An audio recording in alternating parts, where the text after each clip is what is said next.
Part 1, Buddy Holly, Richie Valens, The Big Bopper. When a coin toss decided the future of music. This was not a routine aviation accident. This was the moment when the future of rock and roll was severed while it was still forming. One crash erased not only 3 lives, but an entire creative trajectory that had barely begun to unfold.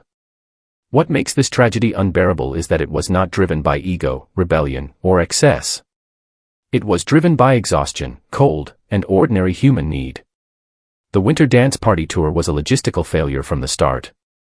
Cities across the frozen Midwest were stitched together with little regard for distance or weather. The schedule was relentless. Travel was constant. The tour bus was old, unreliable, and barely functional. There was no heat. At night, the metal walls froze solid. Musicians slept in their coats. Clothes stayed dirty because there was no hot water to wash them. Instruments froze. Hands went numb. One drummer developed frostbite so severe he had to be hospitalized. There was no glamour left. Only survival. Buddy Holly carried the weight of the tour. He was not just the star. He was the organizer, the problem solver, the one keeping the machine moving. He was tired of the cold. Tired of sleeping upright. Tired of stepping on stage in the same clothes night after night. When the tour reached the surf ballroom in Clear Lake, he made a decision rooted in comfort, not fate. He chartered a small plane to fly ahead to the next stop. He wanted to do laundry. He wanted a warm bed. He wanted rest. The plane was small. It could only take 3 passengers. Originally, the seats were meant for Buddy Holly and 2 members of his band. But the night unraveled in quiet, irreversible shifts.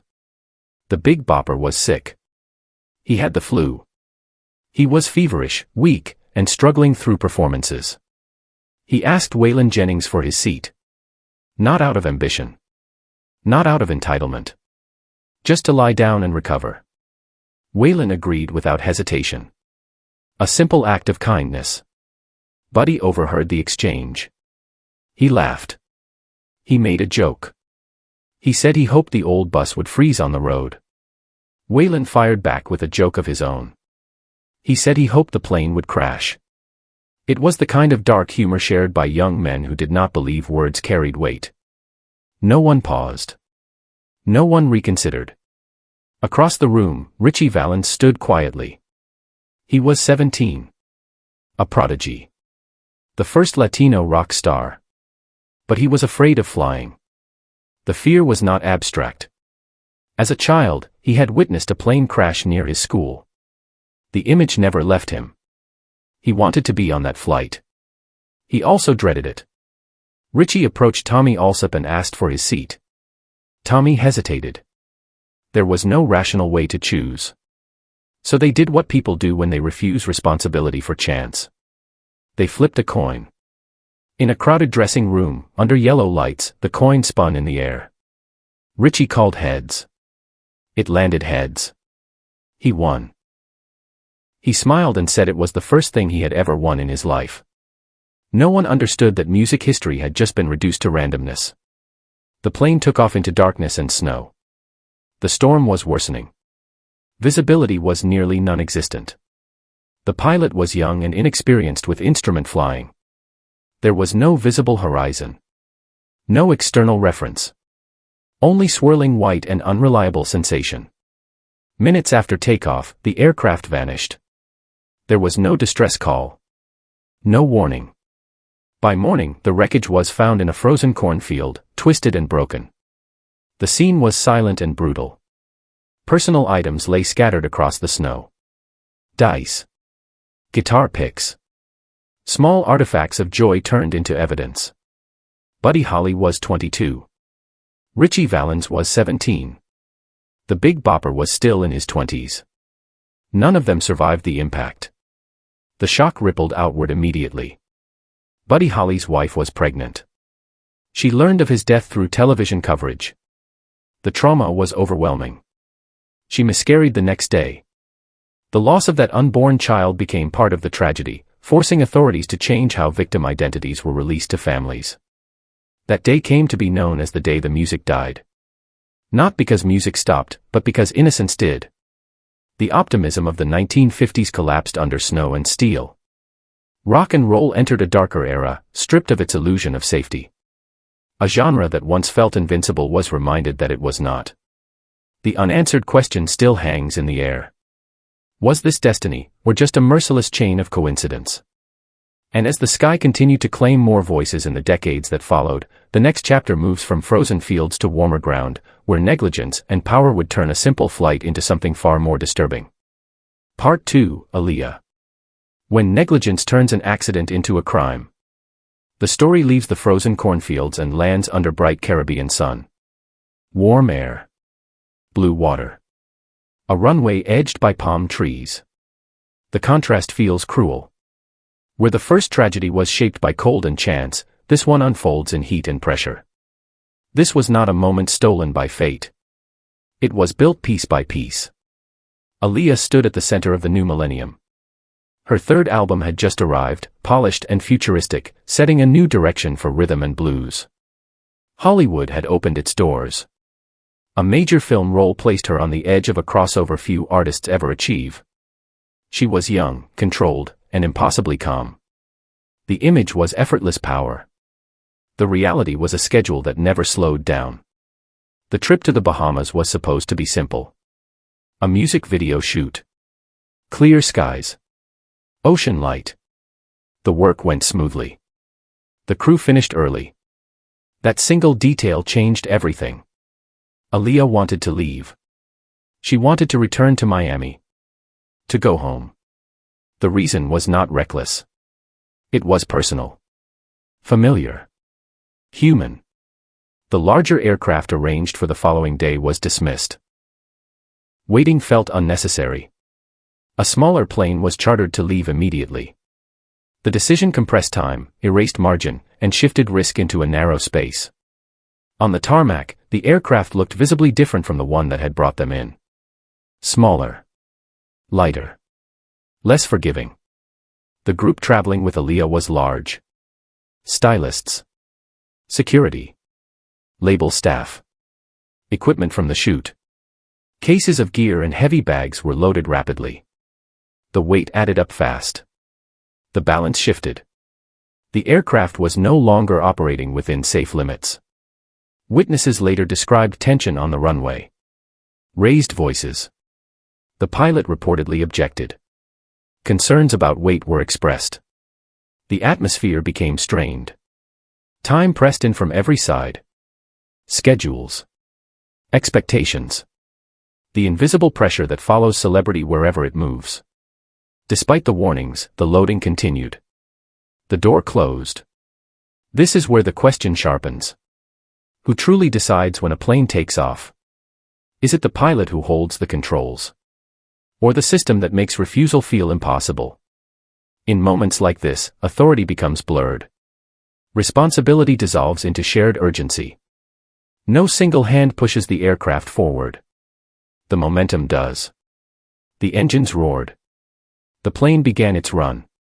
It lifted briefly, but it never achieved stable flight. The nose pitched upward. The aircraft stalled almost immediately. It rolled and dropped. Not soaring. Not traveling. Falling. The impact came seconds after liftoff. The crash was violent and final. Fire consumed the wreckage.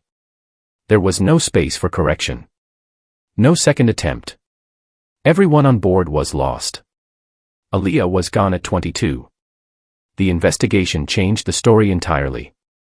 What first appeared to be a tragic accident became something darker. Authorities uncovered that the pilot was not properly certified to operate that specific aircraft. His qualifications had been falsified. Toxicology reports revealed the presence of substances that should never have been in a cockpit. The man responsible for the flight was unfit long before the wheels left the ground. The problems extended beyond one individual. The charter company that arranged the flight lacked proper authorization to operate in that region. Oversight was missing. Standards were ignored. Layers of protection that exist to prevent exactly this kind of loss had failed silently. This was not one mistake. It was a chain. The language surrounding the event shifted. Accident gave way to negligence. Negligence gave way to systemic failure. Each discovery stripped away the comfort of randomness. This was not unavoidable. It was preventable at multiple points. That truth settled heavily over the industry. Aaliyah's legacy froze in time. Her voice. Her image. Her potential. Forever preserved at the moment before expansion. She never aged into reinvention. Never moved beyond the promised stage. Her final video became a farewell no one intended. A career that was accelerating stopped without warning. The culture absorbed the loss slowly. Music continued. Films were released. But something fundamental had been exposed. The cost of haste. The danger of hierarchy. The quiet way safety erodes when speed matters more than caution. The sky did not betray her. People did. This case forces a difficult reflection on how power operates when time is scarce and expectations are high, and whether responsibility truly belongs to one person or to the structure that allowed the decision to stand. And as the pattern continues, the next chapter moves from a solo voice silenced too soon to a band whose collective future was erased in a single violent descent. Part 3, Lynyrd Skynyrd. When a band was beheaded in midair. Lynyrd Skynyrd was not just a band. It was the living core of Southern rock. Long hair, worn denim, and guitars that carried the weight of a region. Their songs turned local pride into national anthems. They did not sound like anyone else, and no one else could replace them. By the time their story reached its peak, they were no longer outsiders. They were the standard. That peak arrived suddenly. A new album had just been released. Crowds were growing. Radio rotation was constant. The band had survived fights, arrests, exhaustion, and the grinding reality of life on the road. They had finally crossed into a space where momentum felt unstoppable. The future looked wide open. The aircraft they boarded did not match that future. It was old. A relic from an earlier era of aviation. Slow, cramped, and temperamental. Other artists had examined the same plane and walked away. Stories circulated quietly about mechanical concerns and uneasy crews. Those warnings did not stop the flight. Schedules rarely pause for caution. Inside the cabin, confidence did not erase discomfort. Several members felt uneasy. Jokes masked anxiety. Dark humor surfaced again and again, the kind that appears when people sense risk but refuse to acknowledge it directly. One singer offered to travel by road instead. That offer was declined. The flight was supposed to be routine. The plane lifted and settled into the sky. For a short time, everything seemed normal. Laughter returned. Cards were played. Music filled the space between seats. Celebration mixed with relief. Then the calculation failed. Fuel consumption was wrong. A mechanical issue in one engine increased burn rate. The margin narrowed quickly. As the aircraft crossed into Mississippi airspace, the pilots realized the truth. They were running out of fuel. Not low. Not approaching empty. Running out. The first engine failed without drama. The sound dropped away. Procedures followed. The propeller was adjusted. The aircraft continued on one engine. Anxiety rose, but hope remained. Airports were nearby. Time felt thin but possible. Then the second engine began to starve. The remaining power faded. The cabin fell silent. The plane was no longer flying forward. It was descending under gravity. A heavy object moving through air with no authority over its direction. Witness accounts from survivors described a stillness that followed. No screaming. No chaos. Just the shared understanding that there was nothing left to do. Ronnie Van Zant, the voice and center of the band, was resting near the floor to ease his back. He woke to the final moments of his life. He reportedly reached for a pillow. A small, human act of comfort. Trees appeared suddenly. The aircraft struck the forest edge. Wings tore away. Metal fractured. The impact scattered the cabin through dense Mississippi woods. The descent ended in darkness and broken earth. Ronnie Van Zant did not survive. Steve Gaines, the guitarist who had brought new energy and direction to the band, was lost. Cassie Gaines, whose reluctance to board the plane had been overridden, was also gone. Others followed. In seconds, the heart of Lynyrd Skynyrd was removed. Those who lived woke inside a nightmare. Mud. Silence. The smell of fuel. Pain without clarity.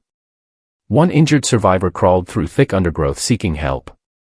Another wandered through the trees, calling names that would never answer. Emergency response came slowly. The location was remote. The terrain unforgiving. The band did not end that night. It fractured. Survivors carried scars that never faded. Physical injuries healed unevenly. Emotional wounds did not.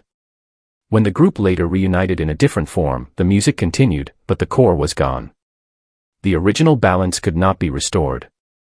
The album released days before the crash became a haunting artifact. Its cover imagery felt prophetic. It was altered out of respect, but the original remained etched in memory. Fans listened differently after the loss.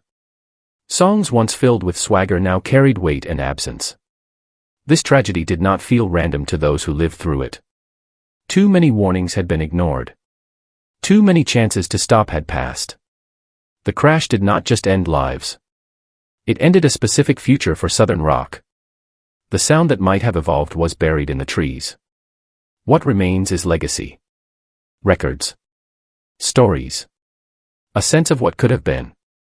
Lynyrd Skynyrd became frozen in a moment just before expansion, remembered not only for its music but for the way it vanished. The silence left behind invites reflection on whether this outcome was inevitable or the result of decisions stacked too closely together to escape.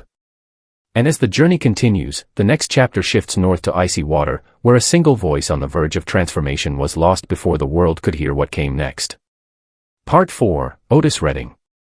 A genius in transformation, pulled under before he could surface. Otis Redding stood at a rare crossroads. His voice carried the weight of Southern soul, yet his curiosity pulled him beyond its borders. He was becoming a bridge. One side rooted in grit and gospel. The other reaching toward folk, rock, and a wider emotional language. Few artists manage that crossing without losing themselves. Otis was doing it naturally. The shift became undeniable at Monterey Pop. On a stage dominated by loud guitars and new attitudes, he did not compete. He commanded. His performance stunned an audience that did not look like him and did not grow up with his music. When he left the stage, something had changed. He was no longer confined to a genre. He belonged to everyone. That confidence followed him west. He retreated to the coast to write and record. The setting was calm. Water moving slowly. Time stretching. In that quiet, he created a song that sounded nothing like his earlier work. Sittin' on the dock of the bay was reflective, restrained, almost fragile. It was not built for shouting crowds. It was built for listening. He knew it was different. He told people it would change things. He was right. But he never heard the final version. The flight that ended his life began as routine. Gray skies. Cold air. Low clouds. Otis boarded his own small aircraft with members of his young backing band. They were traveling to a show. The weather was poor but not unusual for the region. Fog hung low. Rain mixed with winter air. Conditions that demand precision and patience. As the plane approached Madison, visibility worsened. The aircraft descended through thick cloud. There was no warning call. No extended exchange. The plane dropped suddenly and struck the surface of Lake Monona. The water was freezing. The impact tore the aircraft apart and pulled it under almost instantly. One person survived. The lone survivor was asleep when the fall began. He woke to chaos. Metal tearing. Water rushing. Darkness closing in. He was thrown into the lake and forced upward by instinct and desperation. The cold was immediate and crushing. Breath became pain. Limbs lost strength quickly. He clung to debris, barely conscious, surrounded by silence broken only by water and wind. He waited. Time stretched without shape. Rescue arrived slowly. By the time he was pulled from the lake, the others were gone. Recovery took days. Divers worked through murky water. The wreckage was raised piece by piece. When Otis Redding was brought up, he was still strapped into his seat. The image traveled across the country and settled heavily on the public imagination. The man whose voice burned with warmth had been taken by cold water. The loss extended beyond him. His backing band was young, talented, still forming their own futures. They died alongside their mentor. A generation ended before it began. The industry reacted with shock. Then the song arrived. Sittin' on the Dock of the Bay was released after his death. It moved quietly at first. Then it rose. It reached the top of the charts. The first posthumous #1 single in American history. Listeners heard it differently knowing what had happened. The gentle pace. The sense of waiting. The acceptance woven into every line. The whistle at the end was never meant to stay. It was a placeholder. Otis planned to return and finish the song with words. He never did. The whistle remained, unfinished and exposed. It became his farewell. A breath held too long. A thought left open. The meaning of the song shifted overnight. It no longer described rest. It described absence. It sounded like someone watching life move past from a distance. Knowing now that he would never stand on a stage again, the final notes carried a weight no producer could have planned. Otis Redding did not fade. He was removed. At the moment he was learning how to be quieter, how to be broader, how to let space speak, the future closed. The bridge he was building collapsed mid-span. What remains is the question of transformation cut short and how differently music might have sounded had that crossing been completed. And as the story moves forward, the next chapter shifts from cold water to thick fog, where a guitarist who had just reclaimed his life vanished within minutes of leaving the stage. Part 5, Stevie Ray Vaughan. He defeated himself but lost to the fog. Stevie Ray Vaughan should not have been alive. By every measure of excess, his body and mind had been pushed far beyond safe limits. Years of addiction had hollowed him out and nearly ended everything. Then something rare happened. He stopped. He rebuilt. He returned sober, focused, and sharper than ever. His survival felt miraculous to those who knew the road he had walked. By the early 90s, his playing had reached a terrifying clarity. The chaos was gone. What remained was control, depth, and fire directed with purpose. Fellow musicians spoke about his tone with awe. He was not chasing the blues. He was commanding it. At an age when many burn out, he was entering a second life. That second life peaked on a warm summer night in Wisconsin. A gathering of giants shared the stage. The encore became legend. Guitars answered one another with joy rather than competition. When the final notes faded, the atmosphere felt complete. Stevie walked off stage glowing. He told people he had never played better. There was nothing left to prove. Getting out of the venue was complicated. The area was isolated. Hills rose around the site. Fog rolled in quickly after dark, thick and disorienting. Helicopters were arranged to move artists back to the city. The plan was loose. Seats were available but not assigned. Names did not matter. Timing did. Stevie wanted to leave early. He wanted to get back to Chicago. He wanted quiet. He wanted to make a phone call. A seat opened on a helicopter meant for another crew. He took it without ceremony. A simple shift. A change that lasted seconds. The pilot was experienced in daylight and clear conditions. Night flight through fog over uneven terrain demands a different level of certification and reliance on instruments. That qualification was not there. The environment was already closing in. The helicopter lifted off and climbed into gray. Landmarks vanished. The horizon dissolved. Sound carried farther than sight. Other aircraft rose moments later and cleared the area safely. This one did not. Disorientation comes quietly. Without visual reference, the body lies to the mind. Up feels level. Level feels down. The pilot believed he was climbing. In reality, the aircraft was drifting forward and descending. The hillside appeared too late to avoid. The impact came less than a mile from where the helicopter had left the ground. There was no prolonged struggle. No extended emergency. The collision ended everything instantly. Morning light revealed wreckage close enough to the venue to feel unreal. News traveled fast. Shock followed. Then disbelief. Stevie Ray Vaughan was gone. The man who had beaten addiction. The man who had cleaned his life and sharpened his art. The one who looked ready to define the next era of blues. He was taken by fog and a decision measured in minutes. Those who remained replayed the night endlessly. If he had waited. If he had taken a different seat. If the fog had lifted briefly. If the pilot had been cleared for instrument flight. The questions had no answers. Only absence. Eric Clapton learned that the seat Stevie took belonged to his own team. The randomness cut deep. A choice made without drama had rewritten multiple futures. Music does not prepare you for that kind of arithmetic. The loss left a hollow space in modern blues. Not because others could not play, but because Stevie represented proof. Proof that redemption was possible. Proof that tradition could be renewed without dilution. His death froze that promise in place. What remains are recordings that feel unfinished in retrospect. A sense that the best chapter had just begun.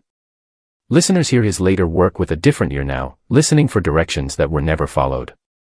This story lingers because it is not about excess finally collecting its debt. It is about survival offering no protection against geography, weather, and small decisions. Stevie Ray Vaughan did everything right in the end. The world around him did not.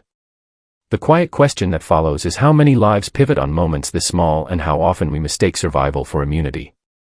And with that unresolved silence, the next chapter moves from fog and redemption to recklessness, where a senseless act turned a brief flight into an irreversible loss. Part 6, Randy Rhoads. When a joke killed a genius. Randy Rhoads did not belong to the chaos that surrounded him. In a world fueled by volume, excess, and destruction, he was an anomaly. A disciplined musician. Classically trained. Obsessed with precision. He spoke softly, practiced constantly, and treated the guitar as an instrument of study rather than rebellion. Heavy metal needed him, but he did not need its habits. He did not drink heavily. He did not use drugs. He avoided the behavior that defined the scene he helped elevate. While others chased adrenaline, Randy chased improvement. He talked openly about leaving rock music one day to study classical composition. He saw his work with Ozzy Osbourne not as an ending, but as a phase. The people around him did not share that mindset. The man responsible for the aircraft was both the tour bus driver and the pilot.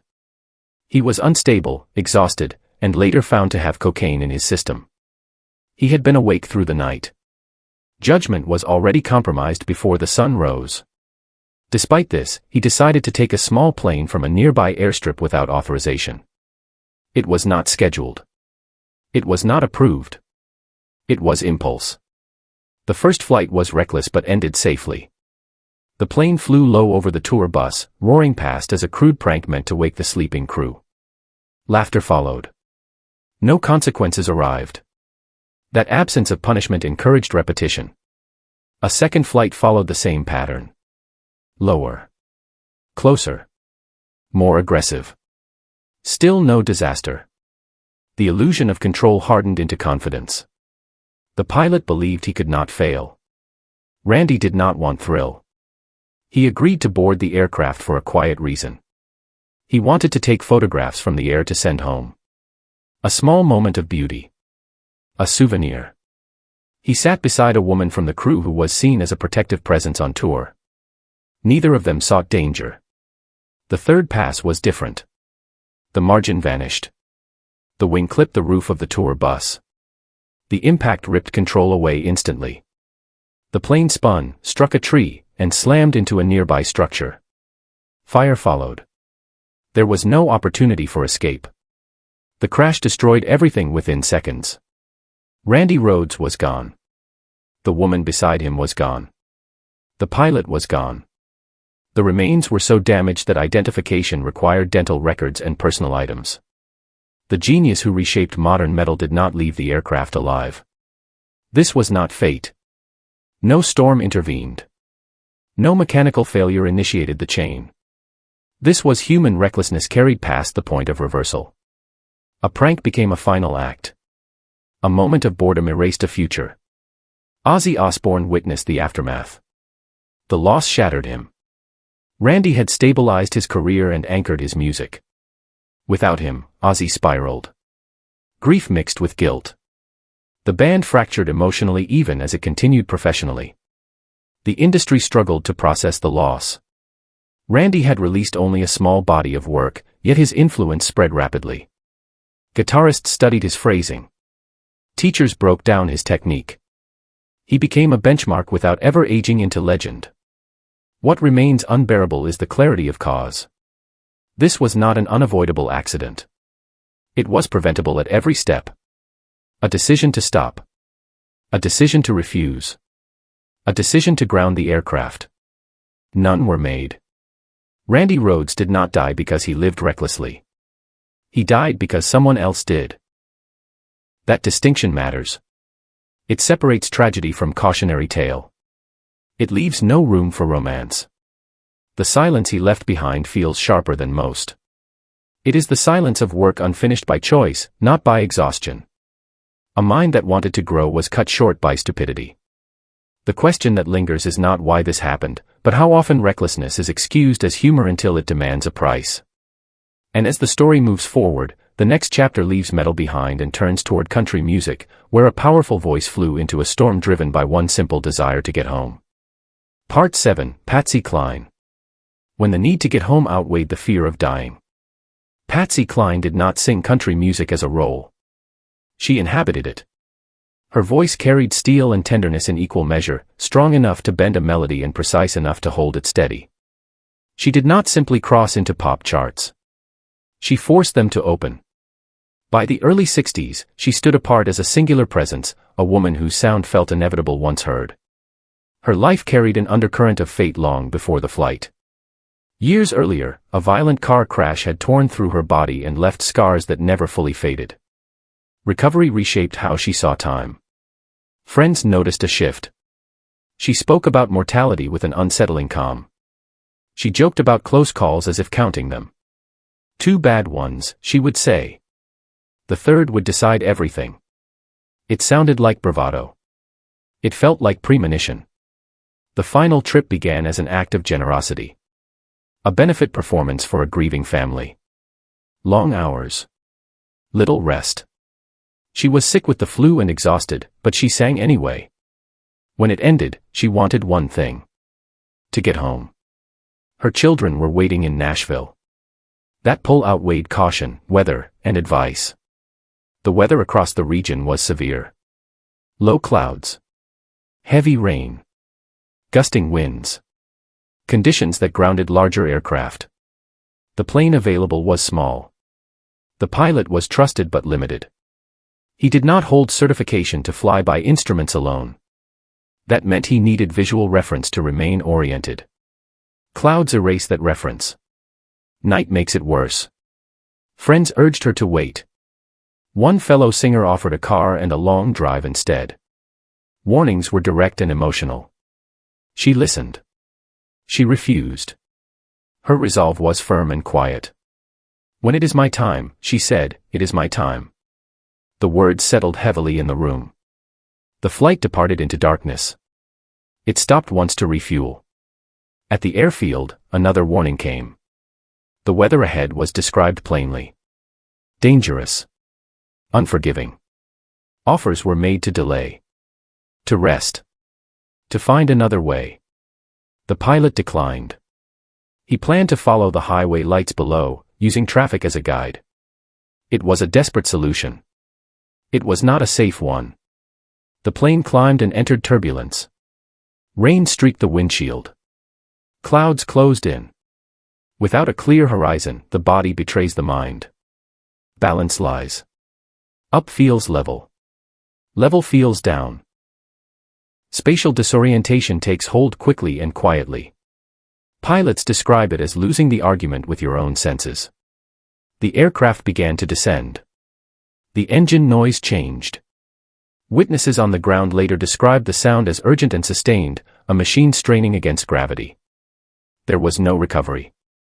The plane struck a wooded ridge at high speed. The impact was absolute.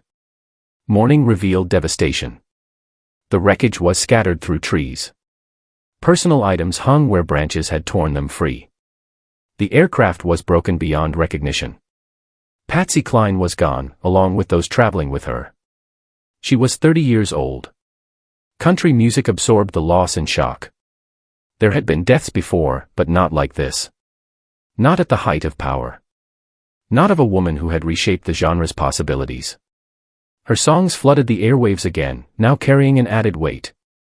Lyrics about heartbreak and endurance sounded different when the voice behind them was silent. What lingered most was the question of judgment. Was this bravery or impatience? Faith or fatalism? The line between courage and refusal to wait can be thin. In this case, it disappeared into weather. Aviation experts later pointed to the familiar pattern. Press on. Get there. Complete the flight. The human urge to finish what has begun even when conditions say stop. The sky does not negotiate. It only responds. Patsy Cline's legacy did not diminish. It solidified. Her influence widened precisely because it ended too soon. She became a reference point. A voice others measured themselves against. A reminder that strength and vulnerability can share the same breath. Yet the story remains unsettling because it feels avoidable. Advice was offered. Alternatives existed. The choice to go forward held the greatest risk. That truth does not blame. It clarifies.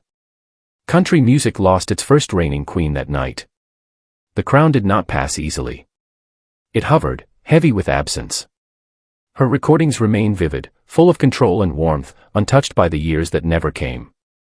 The lingering thought is whether resolve should always outrank caution, and how often conviction sounds like destiny only in hindsight. And as the journey continues, the next chapter moves from storms and resolve to a quieter irony, where a man who had just chosen to walk away from fame lost his life within moments of freedom. Part 8, Jim Croce. The man who decided to leave before he died. Jim Croce never looked like a star. He looked like someone who worked for a living because he did. His songs came from construction sites, long drives, cheap rooms, and conversations held late when money was tight. He wrote about ordinary people with the respect usually reserved for heroes. When success finally arrived, it did not erase the years that shaped him. It exhausted him. Fame moved faster than his comfort with it. Shows piled up. Travel erased days. The road turned into a loop without rest. Jim missed his wife. He missed his infant son. He missed time. The more he sang about it, the less of it he had. Before the end, he made a decision that felt definitive. He wrote a letter to his wife. The words were clear and calm. He was done touring. Done chasing charts. He wanted to come home. He wanted to be a husband and a father. The letter did not dramatize the choice. It stated it. A line drawn with relief. That letter would arrive after the funeral. The night of the crash followed a successful show at a university in Louisiana. The audience responded. Jim was sharp and generous on stage. Laughter came easily. Songs landed. Backstage, the mood was light. The flight ahead was short. Routine. A simple hop to the next stop. The weather offered no warning.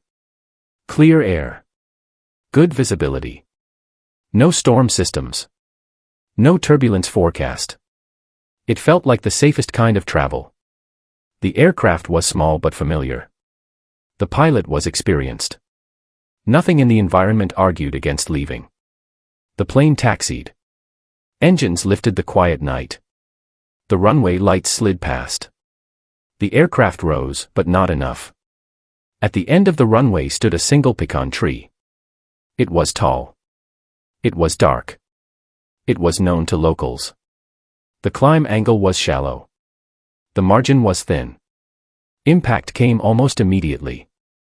The wing met the tree. Control vanished. The aircraft cartwheeled and struck the ground. There was no prolonged emergency. No chance to correct. The crash ended the flight where it began. Investigators later noted possible factors. Some pointed to pilot disorientation in darkness beyond the runway lights. Others raised the possibility of a sudden medical event. No conclusion restored what was lost. The result was instant and final. Jim Croce was gone. His musical partner was gone. Others on board were gone. The road he planned to leave had taken him anyway. The letter reached his wife days later. Words written in hope arrived wrapped in grief. He had already said goodbye without knowing it. The promise of home became a document of absence. Then the song changed everything. Time in a Bottle had been written as a private message, a wish to slow the world long enough to be present. After Jim's death, the song took on a weight it was never meant to carry. Listeners heard it as a farewell. A meditation on loss. A warning wrapped in melody. The lyrics landed differently once time had run out. Every line sounded aware. Every pause felt intentional. The song climbed the charts, not as celebration, but as collective mourning. It became his eulogy without being written for death. Jim Croce's career had just begun to open. He was refining his voice as a storyteller. Humor and sorrow balanced with precision. He had learned how to say more with less. The decision to step away suggested maturity, not retreat. He was choosing life over momentum. That choice arrived too late to save him, but not too late to define him. What makes this loss distinct is the proximity to freedom. He was not trapped by obligation. He had already chosen release. The distance between intention and outcome was measured in minutes. The road home was visible. The turn was never taken. This was not the sky turning hostile. This was not weather asserting power. This was a reminder that endings do not wait for readiness. Time moves forward without regard for plans, letters, or promises. Jim Croce left behind songs that feel honest because they were lived before they were written. He sang about the cost of motion and the value of stillness. In the end, the stillness arrived without permission. The story lingers because it asks an uncomfortable question about how often clarity arrives just before the moment passes. And as the journey continues, the next chapter turns west to a pilot who loved the sky, where a hidden design flaw transformed experience and confidence into a fatal struggle. Part 9, John Denver. When bad design killed a skilled pilot. John Denver trusted the sky. Flying was not a hobby to him. It was a second language.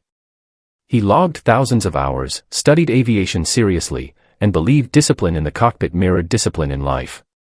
He was not reckless. He was experienced, methodical, and confident. Few musicians understood aircraft the way he did. That confidence led him to an experimental plane. The aircraft was a Long Easy, a home-built design admired for speed and efficiency. Sleek. Unconventional. Built by an enthusiast rather than a factory line. For pilots who loved innovation, it felt like freedom. For engineers, it carried risks when modified improperly. The specific plane John Denver purchased had a critical deviation. In the standard design, the fuel selector handle sits between the pilot's legs, easily reachable without shifting posture. In this aircraft, the handle had been installed behind the pilot's left shoulder. Out of sight. Out of reach. To access it, the pilot had to remove one shoulder harness, twist the torso, and reach backward blindly. It was an ergonomic trap. On the day of the flight, conditions were calm. Clear skies. Good visibility. No weather threats. John took off for a short practice flight along the California coast. He knew the fuel level was low but believed it was sufficient for the duration. The plan was simple. Take off. Enjoy the air. Return. While flying low over the water, the engine sputtered. The fuel tank he was drawing from ran dry. This was not unusual in flight. The solution was routine. Switch tanks. In most aircraft, it takes seconds. In this one, it required contortion. Investigators believe John began the maneuver. He loosened his harness. He twisted in his seat. As he reached for the valve, his body shifted the controls unintentionally. One foot likely pressed a rudder pedal.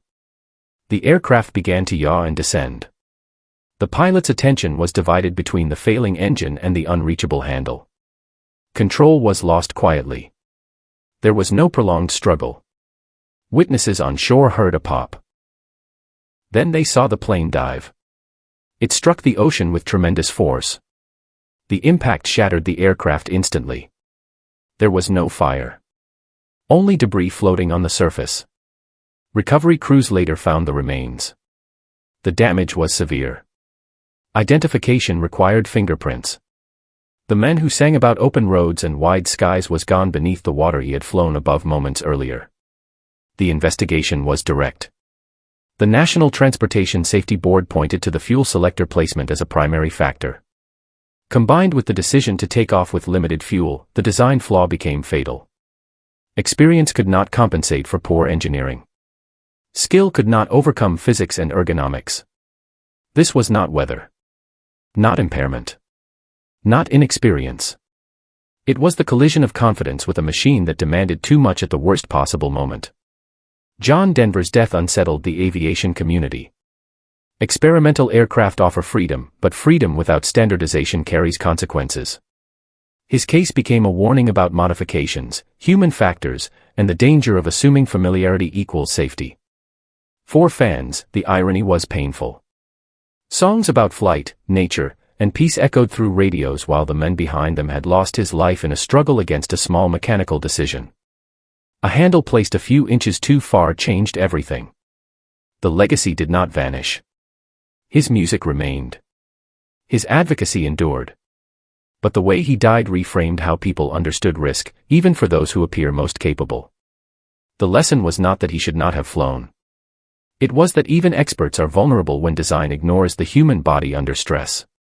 The lingering question is how many skilled people trust systems that quietly work against them until there is no room left to recover.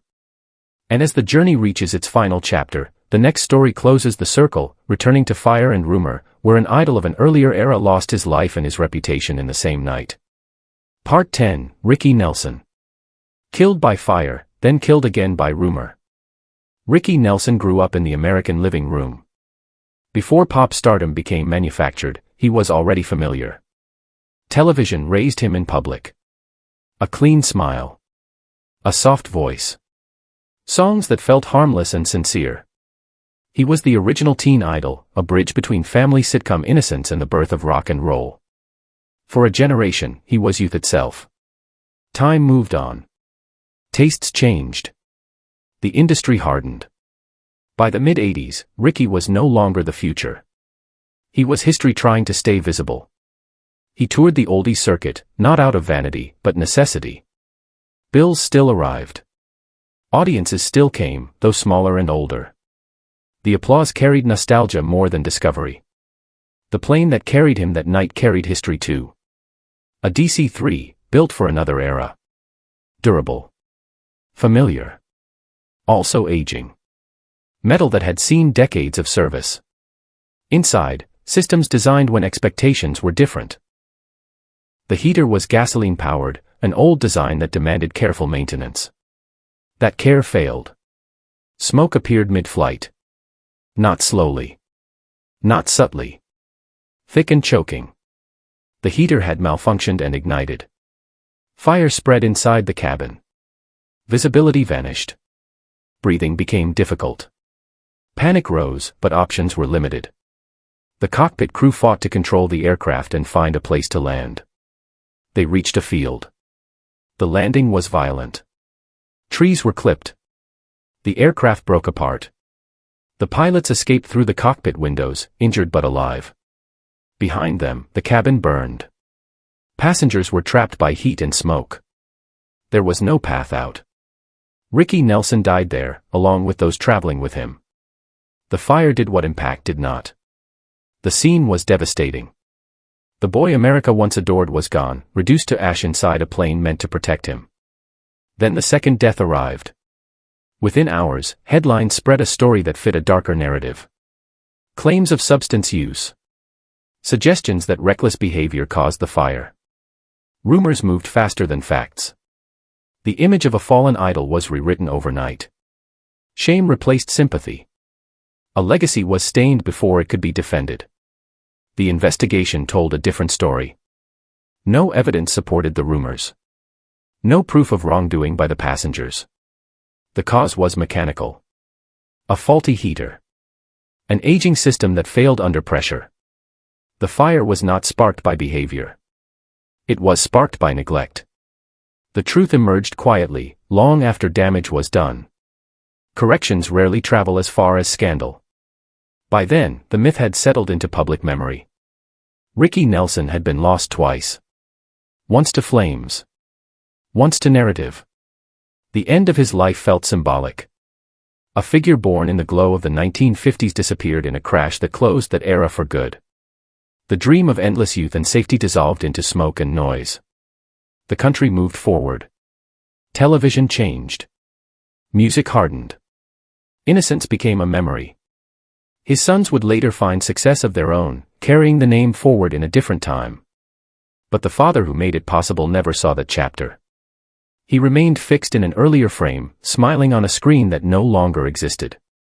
This story lingers because it exposes how easily truth is bent after death, and how reputation can be destroyed without resistance. Fire took his body. Rumor took his dignity. Only records and investigation gave it back. The dream of the 1950s did not end in one moment. It faded across years of change. But this crash felt like the final punctuation. The last echo of a simpler promise extinguished in a field. What remains is the uncomfortable task of deciding which version of a story survives, and whether we are willing to wait for facts before choosing what to believe. And after the flames settle and the skies fall silent, the only thing left is to look back across every chapter and ask what these losses reveal about chance, choice, and the thin line between legend and gravity.